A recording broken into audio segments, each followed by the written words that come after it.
Hi, I'm Mark, and welcome to the current Outside Views report on Russia's war of aggression against Ukraine.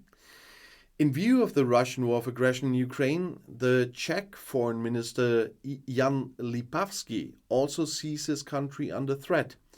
Our threat is not imaginary. Russia will pose a threat to the European continent for decades to come. That is what he told a German newspaper on Tuesday. He is glad at the same time that Germany's new security strategy expresses this clearly. Because of similar problems, a danger for the Czech Republic also means a danger for Germany. Our national economies are heavily dependent on another. We have created a common area economically. If we are in danger, then Germany is too, is what the minister said as well.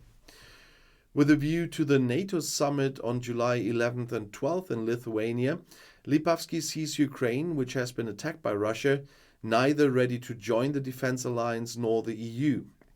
But it has to be, and it is in our interest to help Ukraine, he said. In order to be able to join the European Union, Ukraine must change, according to the foreign minister, especially with regard to the rule of law.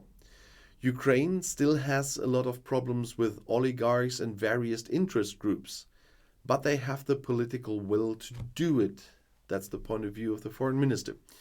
Ukraine is aiming for both NATO and EU membership. At the forthcoming NATO summit in Lithuania, Ukrainian President Volodymyr Zelensky is hoping for a concrete invitation to join.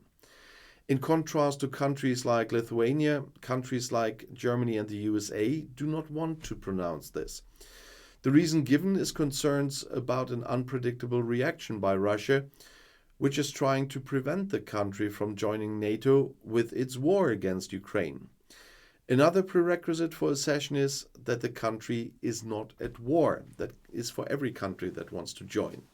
However, it's very unlikely that Ukraine will join the EU in the near future as well. However, the Union is calling for further reforms and tough action against corruption until then. But Ukrainian President Volodymyr Zelensky thanked Chancellor Olaf Scholz from Germany for the very powerful German anti-aircraft help against Russian attacks. The brilliant IRIS-T systems have proven to be very effective in protecting our airspace, said Zelensky in his evening video message on Monday. In addition, Germany has left the very effective US-type Patriot air defense systems to Ukraine. Ukraine is very grateful for that, said Zelensky after a phone call with Scholz. According to Zelensky, since the beginning of the war, more than 180 Russian planes, more than 130 helicopters, over 40 missiles and more than 1,000 cruise missiles, as well as 1,600 drones have been shot down. All of this means thousands upon thousands of lives saved by you, hundreds of critical infrastructure sites protected by you, Zelensky said. At the same time, Zelensky made it clear once again that Ukraine needs much more help from the West to protect itself. Unfortunately, our country does not have enough high-quality anti-aircraft systems to protect our entire territory and destroy all enemy targets, he said. Russia is exploiting this weakness, as it did on Monday when a drone attack hit residential buildings and a Secret Service building in the northeastern city of Sumy. Zelensky reiterated his goal of making Ukraine the base for a missile defense shield in Europe against Russian attacks. It is absolutely necessary and absolutely possible, he said. Europe can only live in peace if there are security guarantees. A security deficit, on the other hand, will repeatedly provoke Russian tyranny and aggression, he said. Ukraine has been defending itself against Russia's invasion for more than 16 months now.